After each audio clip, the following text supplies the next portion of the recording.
As we mentioned, Israel launched a strike Friday on a southern neighborhood in Lebanon's capital city of Beirut. The Israeli military says the attack killed a Hezbollah commander and 10 operatives with the Iranian-backed group.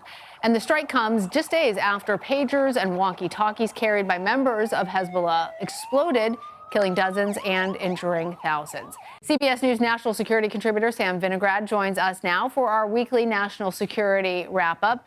So, Sam, the situation in the Middle East is constantly changing. What have we learned about this latest string of military action taken by Israel and how much they are actually saying they are doing and looking to do? Well, Lana, the backdrop here, of course, is that Israel and Hezbollah have been engaged in a series of cross-border strikes since Hamas's terrorist attack against Israel on October 7th. This week, the situation escalated further. In what was likely a months-long intelligence operation, Israel was reportedly able to physically sabotage Hezbollah's communications devices, both pagers and walkie-talkies.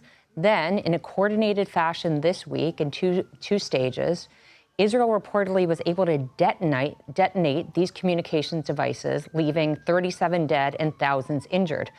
Following that disruption to Hezbollah's communications devices, Israel then on Friday launched a targeted airstrike that reportedly killed a leader of Hezbollah's Radwan group, one of their special forces group, an individual named Ibrahim Aqil, who has been wanted by the United States for his role in bombings of the U.S. Embassy in Beirut and Marine barracks in the 1980s. Now, the leader of Hezbollah, Hassan Nasrallah, had said that Israel's actions constitute a declaration of war, and all are waiting to see whether Hezbollah has both the intent and the capabilities to escalate tensions with Israel further in retaliation for the actions this week, Lana. All right, Sam, there is a lot happening in the world. The FBI say they took down a Chinese botnet that infiltrated hundreds of thousands of devices. Chinese leaders, other world leaders, all heading here to the United States, to New York specifically, for the United Nations General Assembly. Tell us what you're going to be looking out for.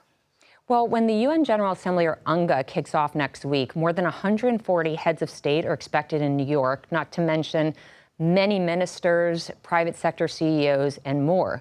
President Biden is due to speak at the UN General Assembly on Wednesday, and member states will be giving speeches over the course of 6 days. The theme of this year's UN General Assembly is leaving no one behind. There will be a summit for the future that focuses on complex global challenges like inequality and poverty.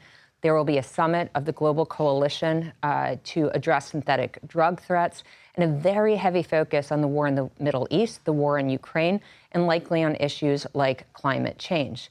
We understand that after President Biden leaves New York, he will host President Zelensky of Ukraine at the White House on Thursday.